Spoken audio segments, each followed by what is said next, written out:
आज मुख्यमंत्री जी ने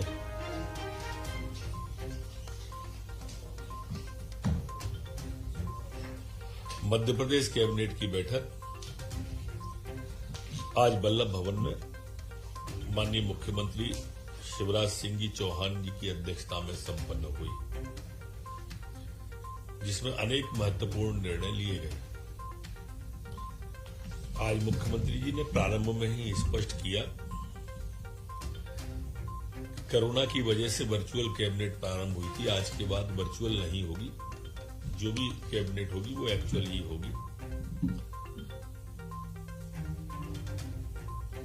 ओंकारेश्वर में आचार्य शंकर की 108 फुट ऊंची बाहु दात प्रतिमा संग्रहालय, अद्वैत अंतर्राष्ट्रीय वेदांत सिद्धांत की निर्माण की सैद्धांतिक स्वीकृति आज 2141.85 करोड़ की सैद्धांतिक स्वीकृति प्रदान की है। ये खंडों में और क्रमशः प्रारंभ होगा। माननीय मुख्यमंत्री जी ने इसकी दिव्यता और भव्यता के बारे में भी प्रकाश डाला है। आज जो हमारे पुलिस के जवान ड्यूटी पर रहते हैं, अस्वस्थ होते हैं, वो उनके परिवार के जो हमारे प्राथमिक स्वास्थ्य केंद्र है उनके लिए भोपाल में अब एक आधुनिक सुविधा और सर्व सुविधा से युक्त पुलिस चिकित्सालय बनाए जाने का मध्य प्रदेश की कैबिनेट ने 50 बेड का अस्पताल भोपाल में जो पुलिस के लिए होगा उसको भी सैद्धांतिक सहमति आज प्रदान की गई है। जैसा आप सब लोगों को विदित है कि निवेश के लिए लगातार मध्य प्रदेश में लोग आ रहे हैं और हमारे पास अब जगह कम पड़ रही है। इसके लिए स्वाभाविक रूप से आवश्यकता है कि हम नए क्षेत्रों को विकसित करें। अब प्रदेश में 2 नवीन औद्योगिक पार्क भोपाल के बगरौद, गोकला कुंडी और सीहोर के बढ़िया खेड़ी, यहां 59.89 करोड़ की लागत की वित्तीय व्यवस्था आज कैबिनेट के द्वारा की है। इसमें अलग अलग खंडों में अलग अलग विषयों पर अलग अलग अंश के साथ में मध्य प्रदेश की कैबिनेट के द्वारा इस पे सहमति दी है। इसकी स्थापना के लिए लगभग औद्योगिक क्षेत्रों के विकास के लिए ये सहमति दी है। इसमें 1650 करोड़ रुपए के निवेश की संभावना है और लगभग 2000 लोगों को 1950 लोगों को इन क्षेत्रों में रोजगार उपलब्ध हो सकेगा। आज एक महत्वपूर्ण निर्णय में मध्य प्रदेश खनिज अवैध परिवहन एवं भंडारण नियम 2022 को भी कैबिनेट के द्वारा मंजूरी दी गई है। इसमें माइनिंग के अवैध परिवहन पर सख्ती बढ़ाई गई है, कानूनों को सख्त किया गया है, जिससे कि हमारे यहां पर जो शिकायत आती है चोरी की, रॉयल्टी चोरी की, उसमें भी उनकी ट्रैक्टर ट्रॉली अगर पकड़ी जाती है तो रॉयल्टी की 15 गुना राशि पर्यावरण क्षतिपूर्ति के दंड के रूप में और कुल रॉयल्टी का 30 गुना दंड लेने का भी प्रावधान है। अगर ये प्रशमन नहीं करता है तो दंड को 2 गुना करेंगे। वाहन मशीनों की राजसात होगी। इसमें वाहन मशीनी जो खनिज रॉयल्टी जमा करेगा वो उसकी को भी विभाजित किया गया है, जो कि पूर्व के प्रावधानों से लगभग 2 गुना है। सबसे कम ट्रैक्टर ट्रॉली पर रखा गया है, लेकिन उसके बाद के वाहनों पर 6 दुपहिया वाहन 2 एक्सेल पे 50,000 रुपया, क्षतिपूर्ति का डंपर पर 1 लाख रुपया, 10 पहिया वाहन पर 2 लाख रुपया, 10 पहिया वाहन 3 एक्सेल पे 2 लाख और 10 पहिया वाहन से अधिक पर 4 लाख रुपया, ये दुगना कर दी है जुर्माने की राशि। इसमें एक चीज और है कि अभी तक ऋण पुस्तिका के माध्यम से सुपुर्दगी दी जाती थी।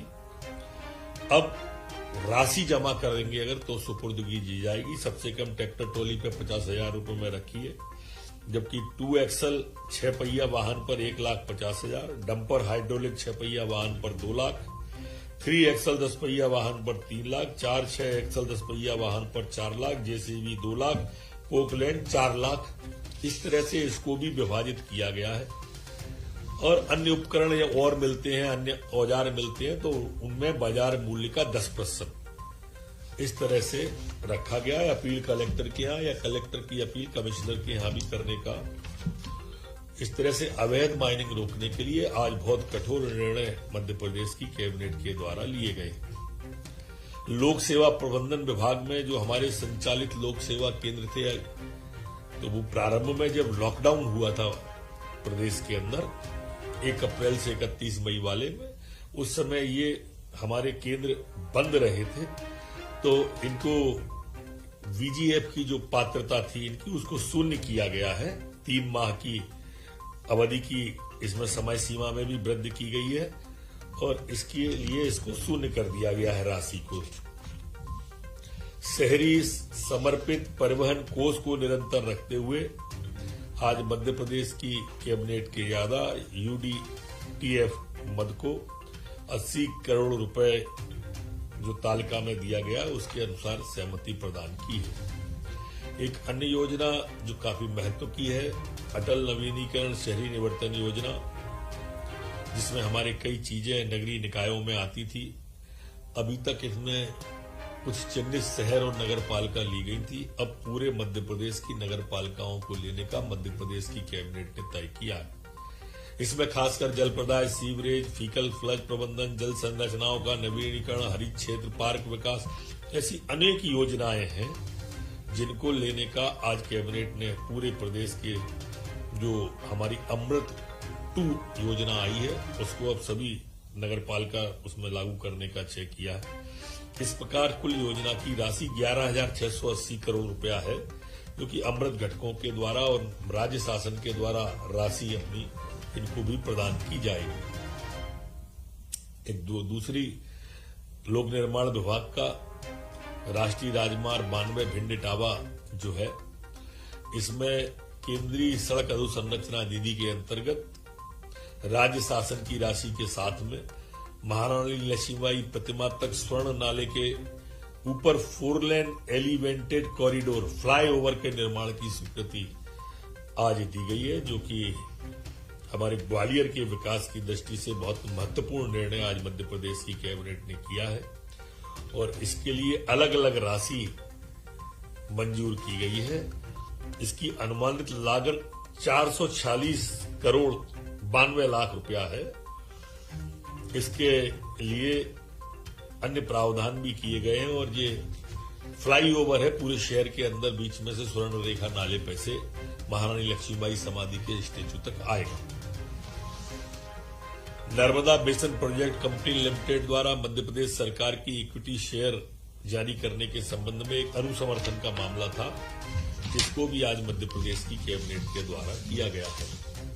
जैसा आप सबको मालूम है कि हमारे यहाँ पर जो बांधों की शुद्धिकरण जो होती है, काफी पुराने बांध हमारे यहाँ पर हैं, स्टेट टाइम के भी हैं, उनके शुद्धिकरण के लिए डीआरआईपी योजना में हमने प्रथम चरण में बहुत अच्छा काम किया था और द्वितीय चरण के लिए भी 551 करोड़ जो पुराने बांध हैं उनके मरम्मत के लिए भी आज कैबिनेट के द्वारा 551 करोड़ की मंजूरी दी है। 3 विश्वविद्यालय, प्रेस्टीज विश्वविद्यालय इंदौर, टाइम्स विश्वविद्यालय भोपाल, प्रीति ग्लोबल विश्वविद्यालय शिवपुरी एवं LNCT विद्यापीठ विश्वविद्यालय इंदौर की स्थापना प्रस्तावित अध्यादेश के माध्यम से संशोधन अध्यादेश 2022 के आज अनुमोदित किया है।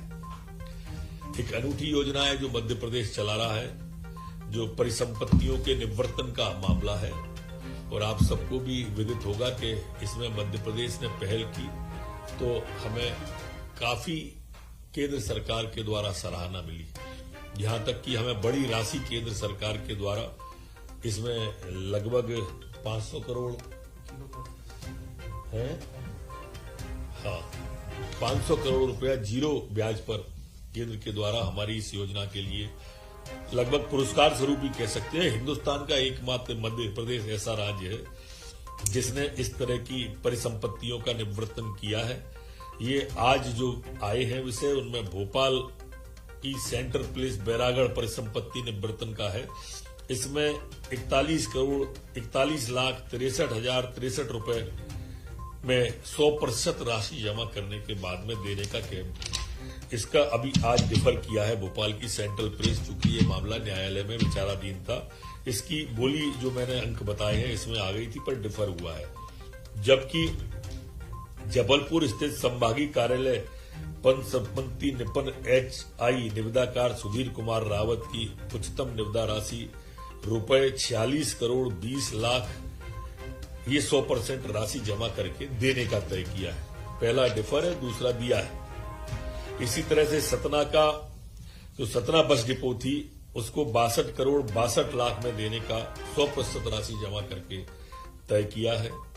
उज्जैन का जो अशोका मंडी मार्ग आगर रोड है उस पर विनोद मिल पर संपत्ति में 8 और 9 का एकल भूमि पार्सल को 19 करोड़ 40 लाख 46 हजार में 100% राशि जमा करने के बाद देने का तय किया।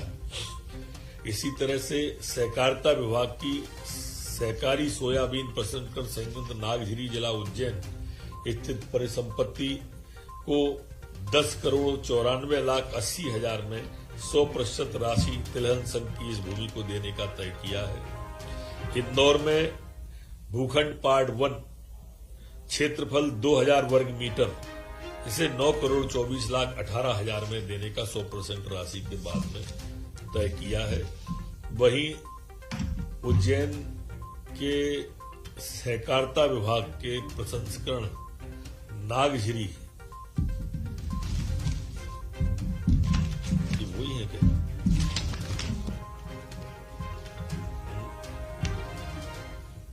आ गया, ये दोनों आ गए नागझिरी। एक अन्य अधोसंरचना विकास से जुड़े विभागों के लिए सीधी भर्ती के लिए आज जो 2 विषय आए थे, एक सीधी भर्ती के सहायक यंत्रिका और उपयंत्रिका। इसमें उपयंत्रियों के लिए पीईबी के माध्यम से भरने का की सैद्धांतिक सहमति दी, पर चूंकि सहायक यंत्री और उसके लिए गेट का विषय आया था, जबकि मध्य प्रदेश के मुख्यमंत्री जी की इच्छा है कि हमारे प्रदेश के नौजवानों को ज्यादा से ज्यादा रोजगार मिले, तो उन्होंने पुनः इसकी समीक्षा करने के लिए सीएस महोदय को अधिकृत किया। आज मुख्यमंत्री जी ने 2 बात और बोली। 12 तारीख को फसल बीमा योजना का कार्यक्रम संपूर्ण प्रदेश के अंदर मनाया जाएगा। मैं यहां यह कहना भी प्रासंगिक समझता हूं कि हमारी सरकार एकमात्र ऐसी सरकार है, वो सरकार थी जिसने 4,000-5,000 कुल करोड़ रुपया किसानों के बीमा और कर्जा माफी के नाम पर कुछ भी नहीं किया और प्रदेश के अंदर, जबकि हमने अकेले बीमा में ही 10,000 करोड़ से ऊपर की राशि किसानों को देने के लिए पहला और दूसरा मिला लेते हैं। तो जो काम आप देखते होंगे हर हफ्ते माननीय मुख्यमंत्री जी कभी किसी न किसी योजना में और किसी न किसी मद में कभी गरीब को कभी किसान को राशि हजारों करोड़ के रूप में हम डाल रहे हैं। वह कार्यक्रम 12 तारीख को फसल बीमा योजना का होगा। कल आपने देखा होगा माननीय मुख्यमंत्री जी जैत में गए थे गांव का गौरव दिवस मनाने के लिए। आज उन्होंने सभी मंत्रियों से कहा भी है कि सभी लोग अपने अपने गांव में गौरव दिवस के रूप में मनाने के लिए प्रयास करें। उन्होंने उदाहरण दिया, जैसे इंदौर ने मां अहिल्याबाई के जन्मदिन को मनाने का तय किया है। भोपाल में जब विलीनीकरण की तारीख थी उसमें भोपाल का मनाने का तय किया है और विस्तार से उन्होंने इसको सभी के सामने रखा भी कि किस तरह से जब पुराने लोग जो गांव के थे उन्हें बुलाया और उनमें कितना उत्साह का वातावरण था। कई लोगों ने आंगनवाड़ी गोद ले ली, कई लोगों ने गांव के बच्चों को पढ़ाने की जिम्मेदारी ली। तो जब लोगों को उस दिन वहां बुलाया जाएगा गौरव के रूप में, तो लोगों के अंदर एक बोझ और उत्साह और अहम स्वाभिमान भी आता है। और इसलिए इस तरह के कार्यक्रमों को करने के लिए आज उन्होंने सभी से कहा है कि अगली बैठक के पहले अपनी अपनी राय गांव की तारीख तय करके इस बारे में रखें।